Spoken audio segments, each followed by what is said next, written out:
Hello, and as I warned you, we are back with some more awesome interviews. And since we have so many friends from GitHub, I couldn't hold myself. We were having so much fun yesterday because we met Andrea. Andrea, Oh yeah. gracias. Hello. Thank you. It's such a pleasure to have you here sharing experience and especially since we were collaborating on presentations and helping to put up together the whole enchilada here. And I'm super happy that we got this opportunity. Thank you so much for coming here. Thank you for the invite. I feel like I'm on a throne here. These are huge chairs, right? like I'm I'm, almost I'm, like, yeah, I'm and you waiting can for the spread crown. and put some poses. No, it's No, thank you for the invite. Always happy to have a chat about what are we talking about? Cool stuff. I don't know. Let's do it. Let's figure out.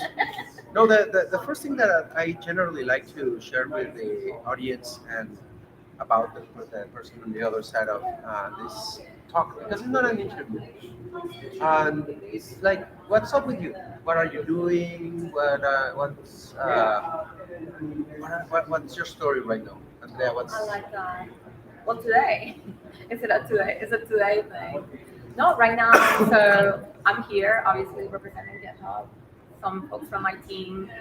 Right now, I'm under the product organization and the DevRel team. We have some spectacular folks on that team. I think you met Christopher yesterday. yeah, awesome guy. Yeah. So came to the conference. Doing conference support is always fun because you get to talk to your customers in person, and then also you get to meet other people that you work with. For some of us, this is the first time like meeting in person, actually. Silly thing is GitHub also like totally remote. So it's gone fully remote as of like 2 months ago. We did have offices, but to be honest, So it's we used recent. to go in. Yeah, Oh, but there were roles that were 100% remote, and then there were roles that had like a hybrid component. But now it's gonna be 100%. cool. That's. I think it's good. The organizations that can do remote Yes. should try it. It's has its ups and downs, but mostly I think it's benefits. Are you enjoying that?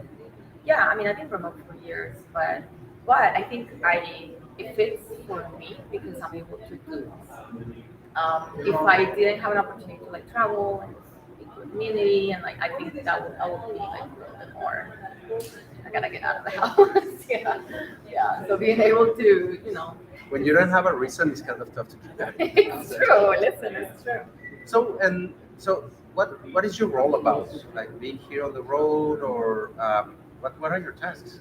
Yeah, so our team is I think we're like the Swiss Army Swiss knife. Like there is a ton of stuff that comes out of our team that's not like I guess, like what you would consider a typical DevRel, because there is a ton of advocacy that's done, but because there are so many programs being run and GitHub has a huge footprint in the open source communities, a lot of what our team does is support that too. So said yes, supporting events, supporting users, a lot of user education. So helping Leandro use GitHub to the best, like And I need help. so, so that you can be like super happy with the tool. If something's not working, trying to help you figure out why not. So a ton of it has to do with yes, like talking. This morning I had a stream. The Wi-Fi failed me. I apologize to everyone who joined. It was amazing for the first 40 minutes and then the Wi-Fi went down. So doing stuff like that just focuses on product adoption and just making sure that we're creating awareness of what we're coming out. We're shipping so fast. There's so many new features to GitHub. If you haven't checked it out in a while, definitely take a swing by because you'll be surprised to see how much more stuff there is. Even just this year, there's been some major shifts. A lot of that. Also, I have the privilege of working, focusing on global expansion in Latin American communities. So that's another big part of my job. Super excited I get to do that. Same thing, supporting our users, except that I also get to do it for Mexico and South America. Yeah, I very much look forward to see them around Mexico, Mexico City, and it's interesting. What new features in the last months you mentioned? Which news are coming out with GitHub recently that you are like? Yeah, let's see. The last, I think, I would say something that's like super useful. Oh, and speaking of open source, like now there is an action that you can use to close out your stale issues. Mhm. So there used to be an action for that, but now like it actually came out of our hospital's office. Like there was a need within GitHub for something like that, and now I want to say well, definitely it's not open source, it's a YAML file, but the action itself is in the marketplace. So if you want to post a ton of stuff, this is a good one to use. Those type of things that are like 10x in your organizational productivity and like cleaning up clutter, I like personally because Yeah. it's cool. For me, also internally, we just got Copilot Chat, which is really exciting. Another feature of GitHub Copilot, part of the whole Copilot X vision. So it's super fun to have a little help. The And Copilot part is getting super interesting lately. yes. Certainly, I have had a hard time keeping up because sometimes I'm like, yeah, I'm gonna work on this, like, and look back, like, oh, now it does so much more. Like, what? Honestly, it does make it makes your life easier. So I think at the end of the day, it's like you already have to work, so why not work in a way that you're happier doing it? So hey, why not? So there is a ton of stuff and improvements coming to Copilot, like you just staff shift for all stuff, and now we all get to play with Copilot Chat, which is really cool. I think there is a ton of other stuff also coming out from security. We have actually a security research team, that's huge, and those folks do amazing work. It's really love, and there is also some community people who are security champions. So I know that. we get to have that feedback and like implement whatever they're coming up, what they're seeing, and they help us get awareness out. So ton of the stuff coming out of there. I'm trying to think what can really say what's coming. But there, I mean, there is always gonna be like new features for sure. But I think right now we're definitely focusing on just making that developer productivity in the organizations just work on a seamless, happy way. There's It sounds so cheesy, but I believe it though. I'm like, yeah, I want to work with tools that make me happy. Why not? When they enable you and it's not like difficult and it's so open as also what GitHub constantly is bringing. Uh, it's a new interaction that I have. It's not like all my life I have been working with GitHub, but maybe K6 and Grafana, we are like into GitHub like crazy.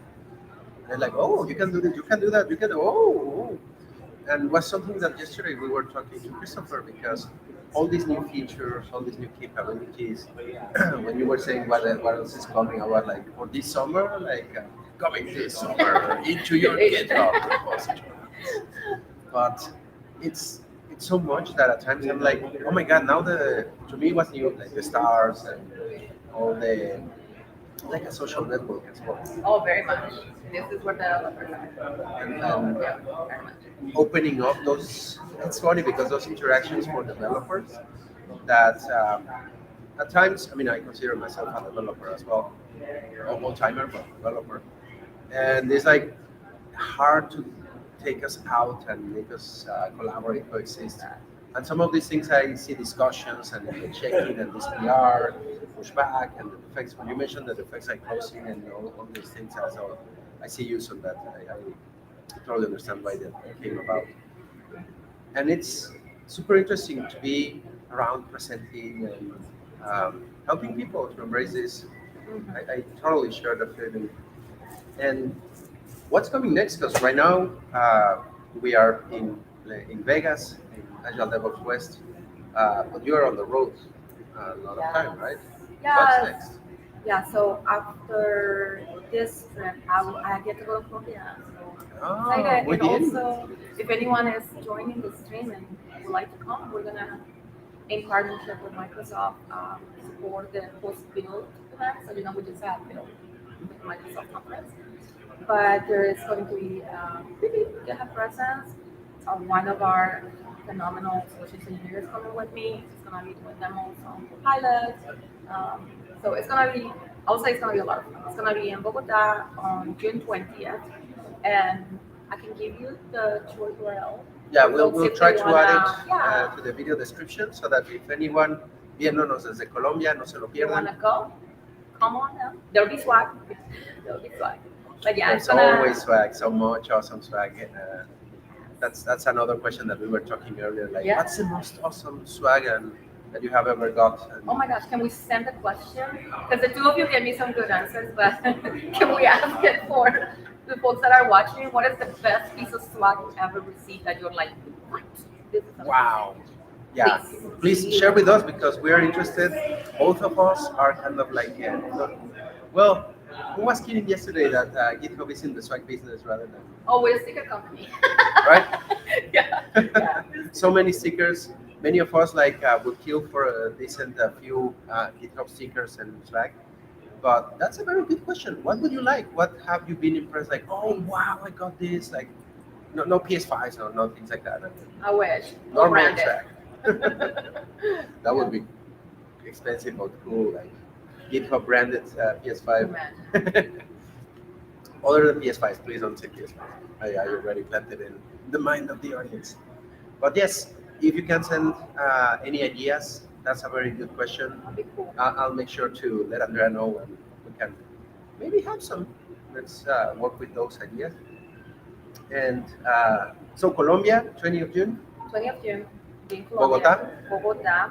And this is also happening in Mexico City. I need to, hello, can I invite you? Yes. Yeah. We'll try to stay in touch because For they're going to be sure. in Mexico City. Yes. There are going to be some events from Grafana in Mexico City, but GitHub let me know, and we will be more than happy to go and Nice. collaborate, have some fun, share the experience with the audience. Yes, it is. Amazing. Yes. When is that? So I'm not 100% sure of the date of the Mexico City one, but Very it's soon. coming. It's around the same time frame. I think it might be a week after Okay. mine, but I will double check and let you know. And we're gonna have I think Luis Sanchez is gonna be there. He's a program manager for education, so he'll be there. I want to say it's gonna be at the Microsoft offices. Or Platzi offices, I remember Or someone maybe was mentioning. also we do have an event monthly at Platzi. The folks at Platzi are like, thank you, Platzi folks, for generous to let us use the space. This is an event. Mexico City as the first city and this new program that we have sort of a pilot running at the moment, and it's for community leadership. So I have an amazing human called Vicente Guzman in Mexico, and him and Manuel, they organize these monthly events. So those are at the Plastic headquarters in Reforma. Like, yeah, and that happens every month. And that's also another invitation that you see inviting people to things. Sorry Okay. about that. No. Definitely. We get happy and we get slapping them. This is a Colombian thing. I don't know how to speak without moving my hands. I need to talk a lot, and it's very. Yeah.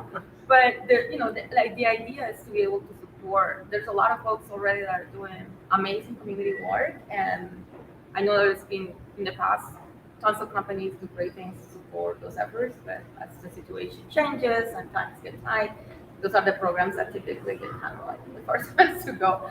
So we're really trying to show up for our community, show up for our users, and just help them create these groups. And it's so cool. This last event was announced and it filled to capacity within like minutes because people are like super excited. The content is really good. We have some amazing speakers coming, and it's very laid back. I mean, it's not you're not gonna have a sit and like somebody's gonna talk at you for an hour.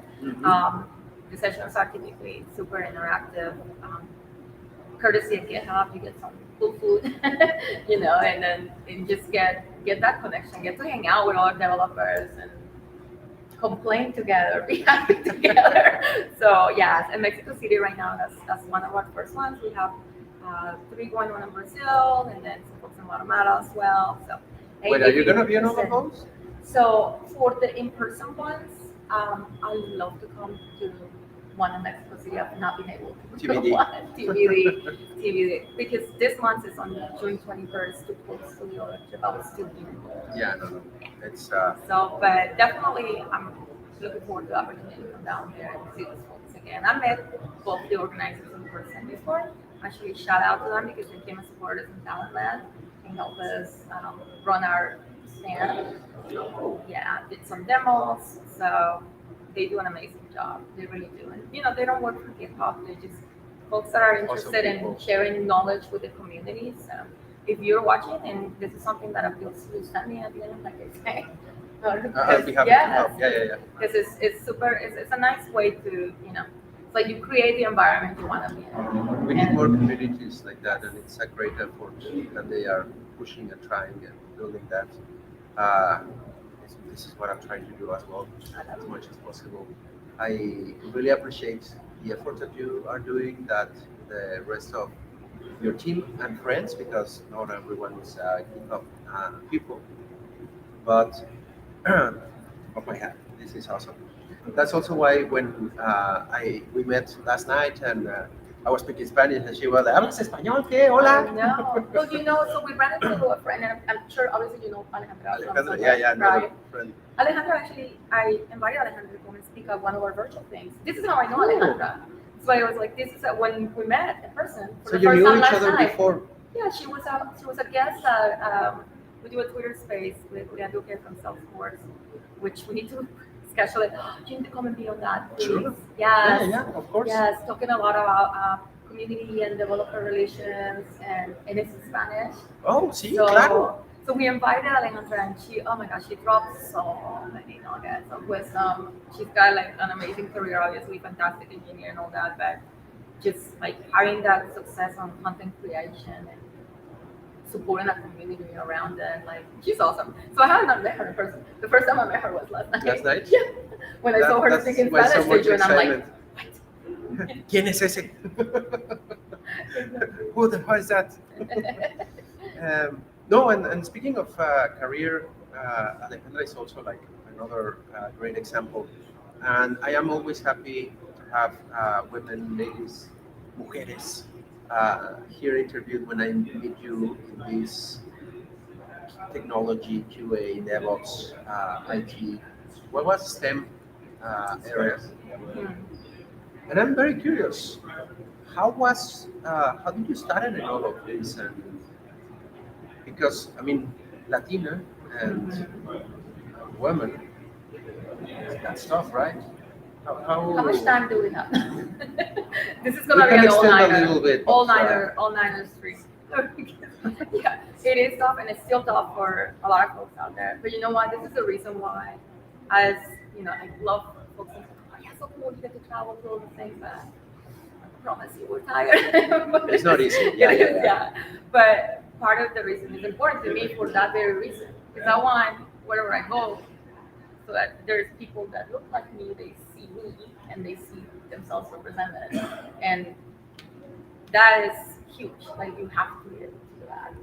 That's a big part of the reason why, you know. And even if you're not into speaking in public, there are things that you can do to support other people and showing up as one of them, like just being there. But I have a non-traditional background. I did not study software engineering. So, I am a career changer. I changed careers. Say late in life, but yeah, later-ish. I mean, I was in my mid-30s. That's career change. Yeah. It's mid. It wasn't a midlife crisis or anything. Hope to live more than 70 years in any case.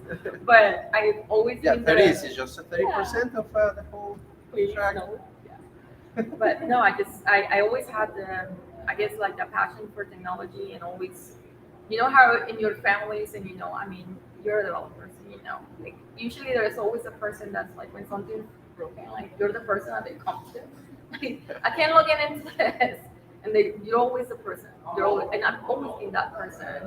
Not only my family, but also at the other jobs that had nothing to do with software or engineering. I was always that person trying to. I don't know if it's not being lazy, it's being productive. But I'm always finding ways, like how can we make this? How can we automate that so it's not so hard? Have you ever been like in an IT people conference and the projector fails? who like wants to fix it? Like everyone jumps at it like, no, me, I can. Exactly. When you're in another setup and another environment and the projector fails, you can tell who is into IT because it's the only person that will jump at it. You bet. And you are one of those for what you're telling me. I was indefinitely doing it for free, right?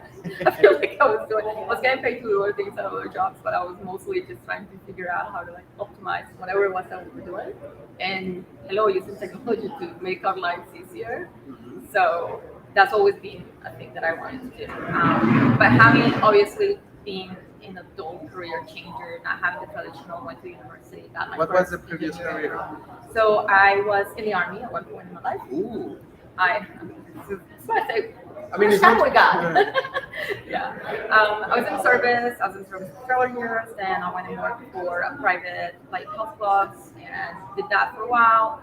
I think the last thing I did before I actually entered this technology full time was I was a construction manager for a construction company in Orlando. Shout out to the department.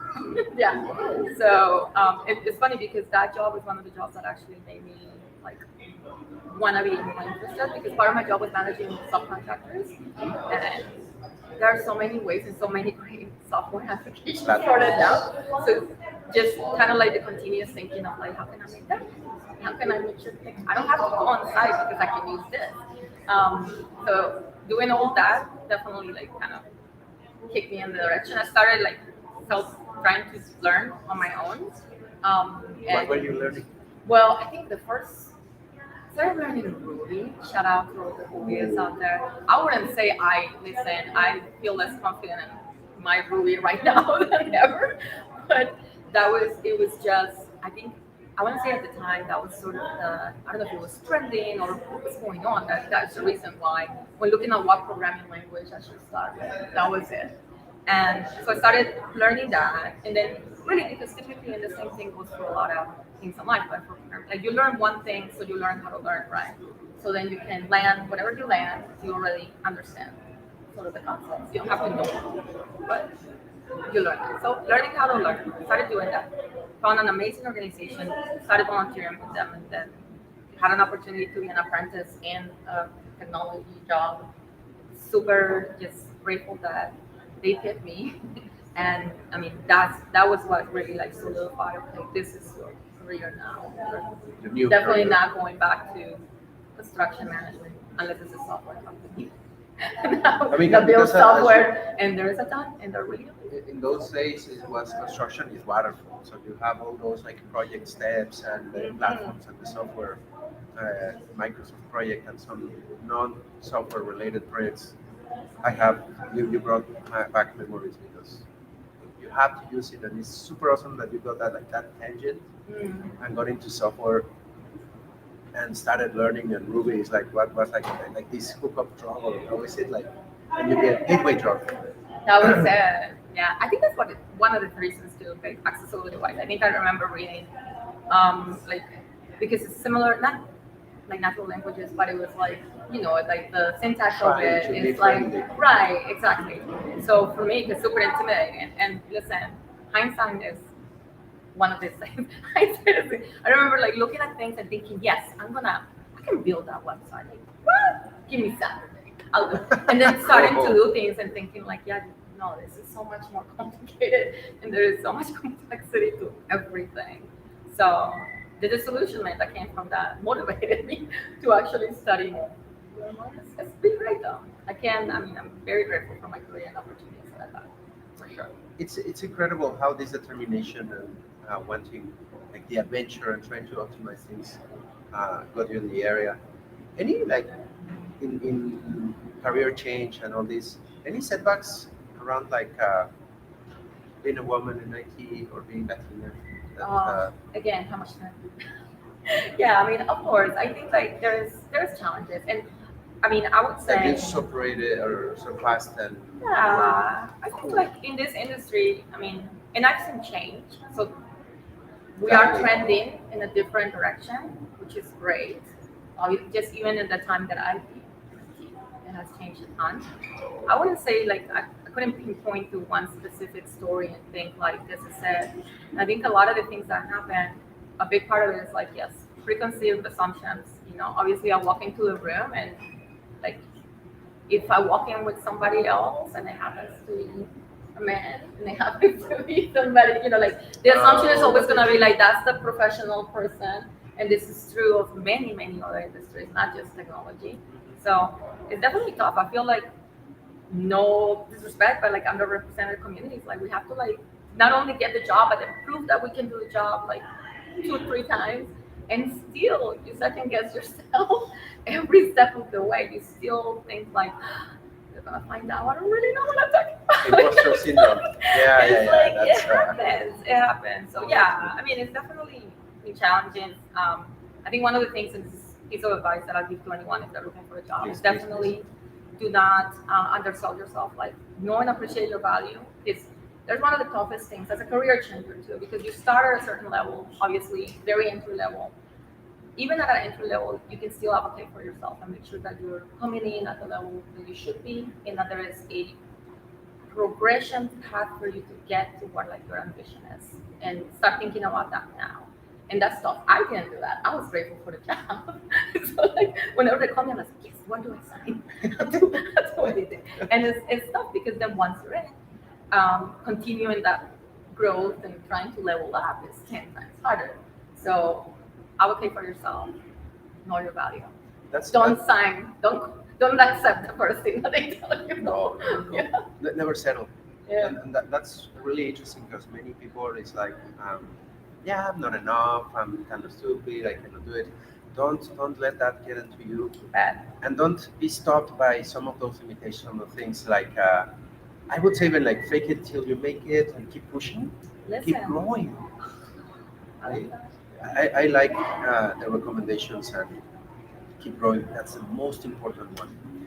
And so 2 weeks. In 2 weeks you're going to be in Colombia. 2 weeks I've been in Colombia. Switching a little bit towards that, and because we are, I think, already past the ramp down. Oh, sorry. No. It's all the hands. It took always, so much time. It's always my fault, and I saw some topics.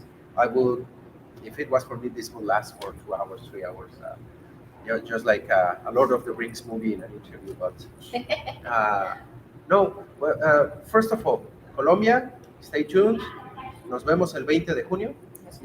In Bogota, and for the rest of the people that would like to follow up with you and the places you are, and where can people find you? Yeah, for sure. I think definitely like let's meet in LinkedIn. I think because I'm very responsive there. How can I find you, Andrea? So you can find me if you do Andrea Liliana Griffiths, it will come up. Or there is a short URL, it's a la Colombia, a Colombia like the country with a O, please. And Dev, a la Colombia Dev. That's like the biggest pet peeve of mine. It's displaying on screen. Make sure that you go to that link. Yes. And reach out with Alejandra. No, Alejandra. Andrea. It's because we had Alejandra a moment ago. I have mnemotechnics with the first letter. So, and of course, Andrea, what's your repository? I'm GitHub. I'm the same thing. I'm Andrea Griffiths 11. You can go check out my. Don't dig out that old Ruby code. It's embarrassing. It's embarrassing. But there is a ton. I do have on my README profile links to a lot of the community things that we do. So you can come by there. We also host virtual events. So anyone, anywhere in the world. My colleague Rizal on Fridays does an open source Friday stream, and they are so good because she's finding all these amazing open source tools that are coming in with just like incredible ideas and showing, like demoing. So those are fun. And now there's something else. On Wednesdays there's a GitHub for Startups stream as well, because that's also a new thing. If you're a startup, we do have an amazing offering, like literally free, so that you can start working on enterprise and using the systems that are going to help you like scale up when you're like a team of thousands of engineers. Business idea. Listen. GitHub startup. That's great support, great initiative. And I'll try to take a look because you just threw a plethora of things that it's like a lot. I want to watch, I want to do, I want to check. Little by little, I'll try to update the links. And definitely, thank you so much for coming here and sharing your story, the experience, and all the things that you are doing and that GitHub is coming up with. And I'll try to stay tuned. When you said I'm totally going to collaborate, whatever we can please. And share with everyone, I'm super happy to. And however we can like explode whatever you're doing, let's do it. I'm down for it. Thank you, Leandro. And support people in español. That's super good. También. Muy Muy bueno. importante. Okay. Thank All you. right, everyone. So I'm not sure if more will be happening. We never know. I always say like, yeah, this is the last one, and then three later more. We're still here. So let's see. Stay tuned. But this is still, I mean, we almost finished with Agile and DevOps West, but the streams are still going. Let's see what happens. See you around. And with that, Andrea, muchas gracias. Thank you so much. Thank you for your time. And Señor Performo, out. Adiós. Adiós. Al rato nos vemos.